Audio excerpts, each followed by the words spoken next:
Bonjour, bonjour les amis. Alors, j'ai une question par rapport aux commentaires sur, je sais plus ce que c'était exactement, le titre de la vidéo. Je fais une vidéo là, mais j'ai pas toute ma tête du tout et je suis très fatiguée. Je ne sais pas ce que ça va donner, mais j'ai quand même envie, le moindre petit élan que j'ai, je le partage. Donc, me voilà. Soyez indulgents. Bon, oui, donc j'avais envie de répondre à une personne qui me demande des exemples par rapport à ma dernière vidéo, comment réduire le décalage entre voilà mon intention quand je rentre en lien avec quelqu'un et, et le décalage que je vois de comment il perçoit cette intention. Donc ça c'est vraiment ça, je vous ai mis en fait dans le descriptif plusieurs liens par rapport à la communication non violente parce que alors, elle explique ça mais d'une manière avec plein d'exemples et d'une manière tellement concrète et tellement, comment dire, tellement comme je ne pourrais jamais faire que je vous invite. Il y a mon chien qui est avec moi. Un petit loulou. Il veut des petits câlinous. Alors, donc en plus je suis distraite aujourd'hui. Donc, voilà, donc n'hésitez pas vraiment à aller voir parce que tout est vraiment expliqué, mais tellement, tellement bien et il y a plein de possibilités de pratiquer aussi pour comprendre vraiment par l'expérimentation parce que ben, ça c'est le plus riche. Mais par contre, ce que je peux faire là maintenant, ben, c'est juste un peu vous dire comment ça se passe pour moi. Voilà, parce que par exemple, quand on est face à face, il y a tellement aussi de non-verbal qui se passe entre deux personnes euh, que quand on ne partage pas son intention, il y a toujours possibilité de se relier, de sentir l'autre, même s'il ne dit pas avec les mots, même si, voilà, c'est pas très évident. Mais par écrit, c'est vrai que c'est compliqué. Alors, donc un exemple, je vais prendre mon exemple. Justement, donc quand par exemple j'ai partagé, là à un moment donné, que je sentais vraiment monter en moi une petite part de moi là, qui avait un besoin d'empathie par rapport à une vision de la vie qui était justement et du lien qui était difficile. Et bien voilà, sur d'autres, j'essaye de publier sur plusieurs réseaux. Et du coup, sur un des réseaux, une personne euh, qui m'a répondu, d'où je regarde, il n'y a pas d'enjeu. Voilà. Bon. Donc ben ça, ce que je vous dis, moi, ce qui se passe quand je reçois quelque chose comme ça, c'est, ok, la personne me dit quelque chose, comme un peu, ça sonne comme une vérité pour elle. Enfin, elle me partage quelque chose d'elle. Mais par contre, je n'ai aucune idée, moi, du lien qu'elle fait avec ce que j'ai dit. Pourquoi elle me dit ça? J'en sais rien. Quelle est son intention quand elle me partage ça? J'en sais rien. Est-ce que c'est que je ne sais pas, elle voit quelque chose en moi qui est comme à corriger, qui n'a pas une bonne vision et que du coup elle a un élan voilà, comment dire, de, de transmission de quelque chose? Est-ce que c'est comme pour un élan pour soutenir, pour rassurer cette petite part de moi, parce qu'elle a l'impression qu'il y a quelque chose qui qui va pas, ou je ne sais pas en fait, voilà, je ne sais pas d'où ça part. Donc moi en fait, bah, cette petite phrase, je peux rien en faire. Pourquoi je peux rien en faire? Parce que moi, conceptuellement, recevoir des informations, ça ne me fait aucun effet. Donc pour moi, c'est ok, elle m'a donné une information, je lui partage ce que je vis, voilà, ma vision du moment, qu'elle soit déformée ou pas, enfin elle est comme elle est, cette vision, voilà, il y a un vécu qui va avec, je partage de tout ça, et si en retour on me donne une information, ben, c'est juste une information, je peux rien en faire. Et pourtant une information, c'est du vivant, il y a un élan à la base, il y a quelque chose qui fait, il y a une envie de relation, il y a des mots qui sont mis et qui sont adressés à quelqu'un. Donc il y a un élan, il y a un souffle, il y a une envie de quelque chose. On dirait en CNV, il y a un besoin. Voilà, un besoin, c'est une énergie qui nous anime de l'intérieur et qui fait qu'on entre en action ou on entre en expression. Voilà. Et ce qui est le plus, comment dire? Vraiment j'allais dire le plus goûtu, bon ça c'est mes mots, hein, mais, le plus,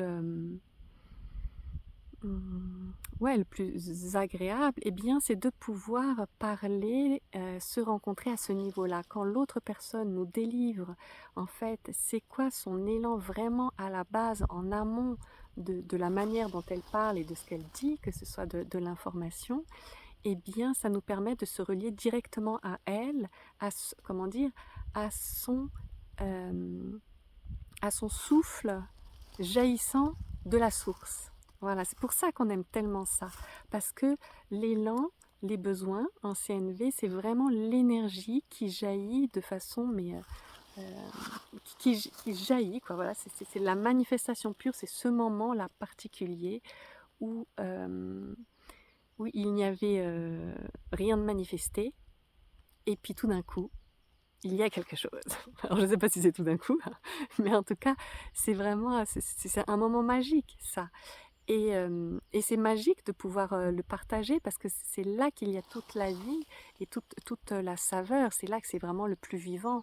Et ensuite, cet élan, eh bien, il est mis en mots et il peut être, ensuite, il peut être coloré de plein de choses. Et ça peut devenir une information. Mais à la base de cette information, pourquoi il y a cette information qui est dit? Il y a un élan, il y a un élan. Et à chaque fois, l'élan, pourquoi c'est intéressant vraiment de pouvoir partager l'élan? Parce que quelle que soit sa manifestation, c'est forcément un élan d'amour. C'est quelque chose qui a envie de se vivre et qui a envie voilà, de se vivre. Et quand c'est dans la relation, ça veut dire de se vivre avec l'autre. Donc c'est de l'amour.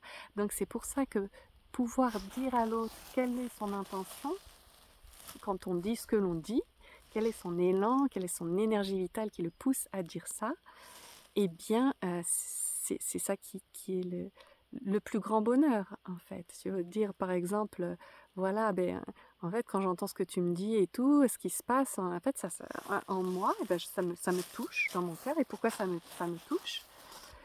Et ensuite, qu'est-ce qui se passe? Et ben, quand je regarde, ah, ben, tout d'un coup, il y a un élan vers toi, un élan d'amour, ou un élan, je sais pas, de soutenir, ou un élan de t'écouter, un élan d'aller vers toi.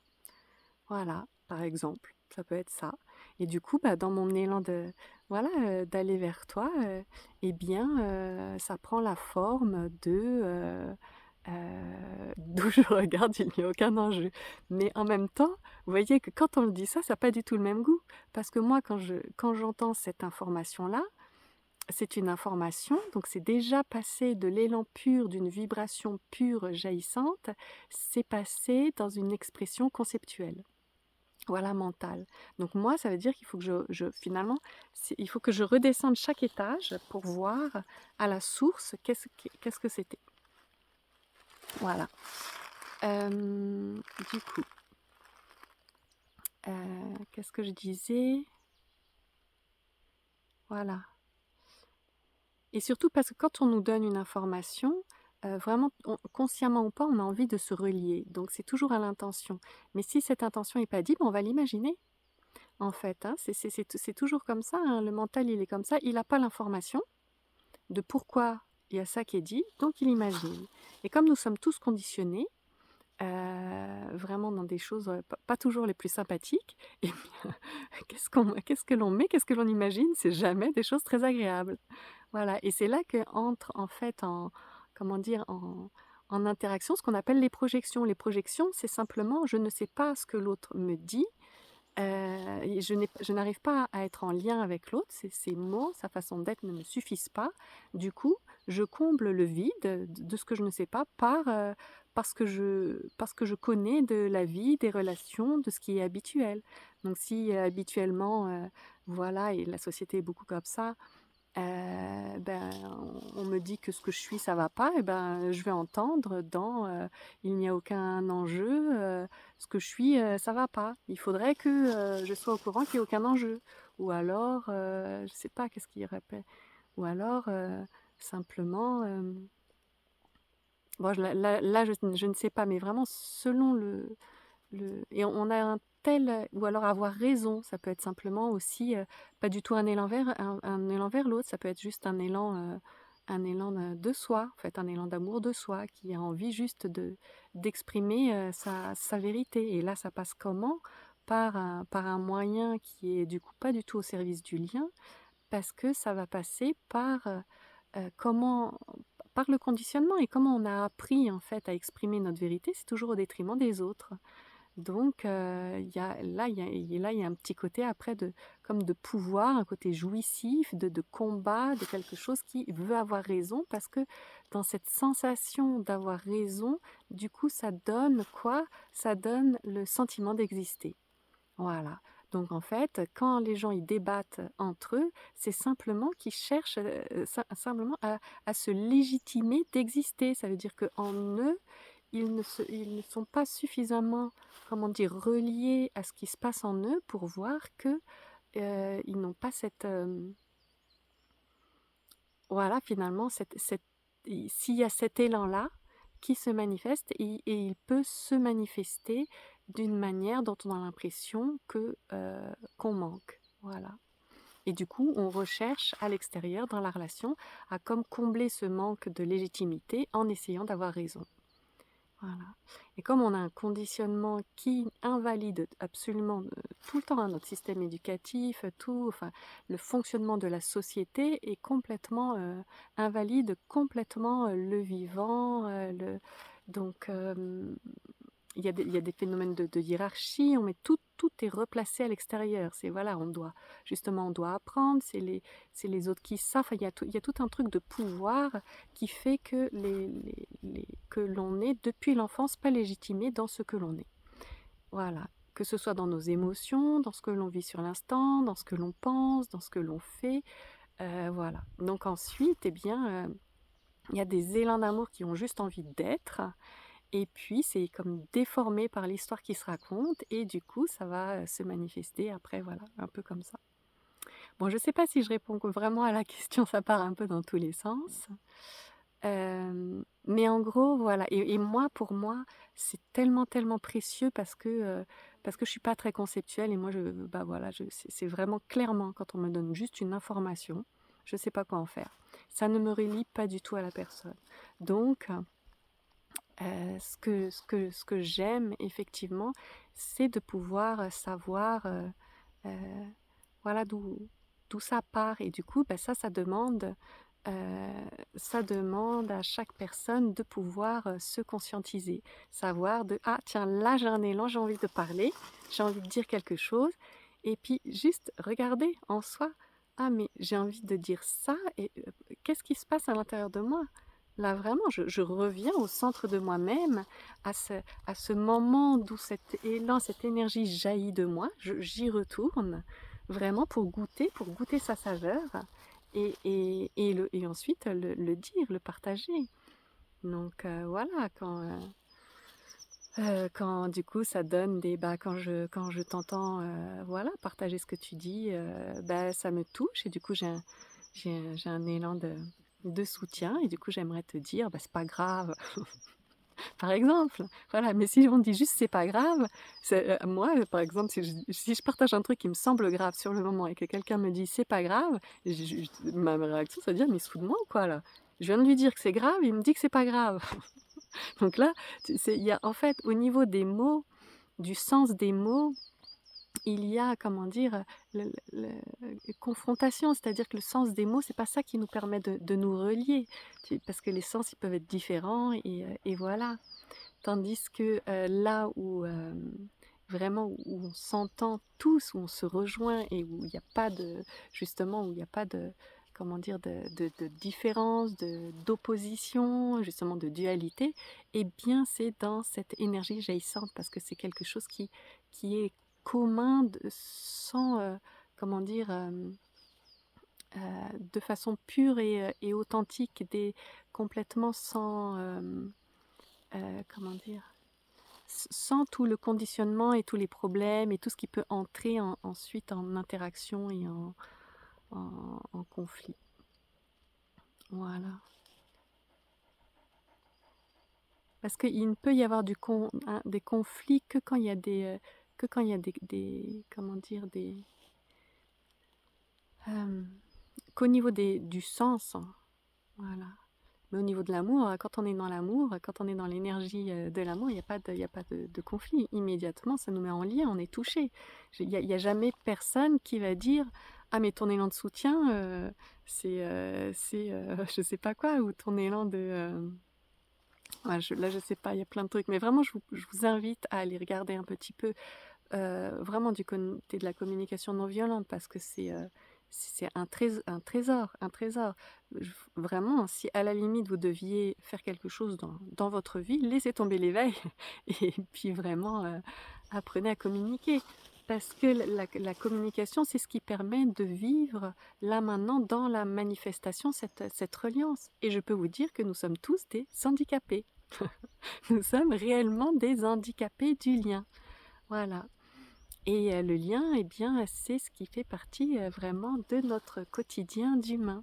Alors on aura beau voilà, être en lien avec notre essence, faire un, avoir des moments de communion, que ce soit avec soi ou avec les autres, dans cette reconnaissance, oui, ça va polir des choses, mais ça ne va pas donner, comment dire, ce qui n'a pas été appris, eh bien, à un moment donné, il est quand même nécessaire de le apprendre dans le sens de l'expérimenter vraiment à nouveau. Apprendre dans le sens retrouver ce qui est en fait naturel en nous. C'est plus ça. C'est pas à apprendre quelque chose de nouveau, c'est plutôt à retrouver ce que l'on est. Parce que la communication non violente, donc qui se base sur une structure bien précise qui s'appelle OSBD, observation, sentiment, besoin, demande.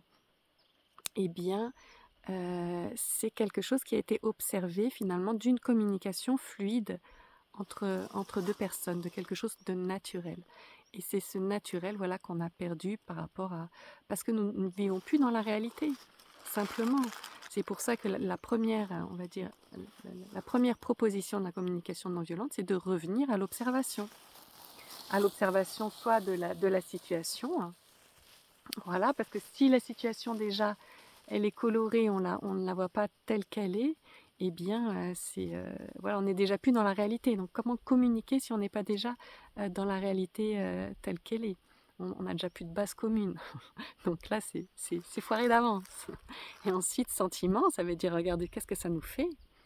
Et puis ensuite, bah, le besoin, c'est-à-dire quelle est l'énergie vitale qui m'anime. Donc, c'est vraiment quelque chose d'une conscience de soi. Et c'est quelque chose voilà, qu'on peut faire, qu'on peut retrouver, et du coup ça nous permet de nous reconnecter, parce que le conditionnement il déconnecte, ce qui fait souvent on est juste une tête. Donc de faire cette pratique-là, eh bien à chaque fois on se reconnecte à ses émotions, à son cœur, à son énergie vitale, et dans la conscience de comment entrer en lien justement avec conscience et avec cœur par rapport à l'autre. Donc ça, c'est bien sûr que ça change vraiment au niveau relationnel avec les personnes, mais c'est aussi une pratique spirituelle, parce que ça permet justement de se remettre en lien avec ce que l'on est, et avec cette énergie vitale qui est issue de la source. Et je sais qu'il y a vraiment comment dire, justement des moments comme ça où on peut vraiment être simplement dans l'ouverture totale et se sentir animé, sentir ce mouvement naturel. Ouais. Enfin voilà. Bon, bah ça fait long, je vais m'arrêter là, mais en conclusion, allez regarder un petit peu de ce côté-là, c'est vraiment très pratico-pratique, et ça pourra répondre vraiment, je pense, à énormément de questions. Voilà, je vous embrasse.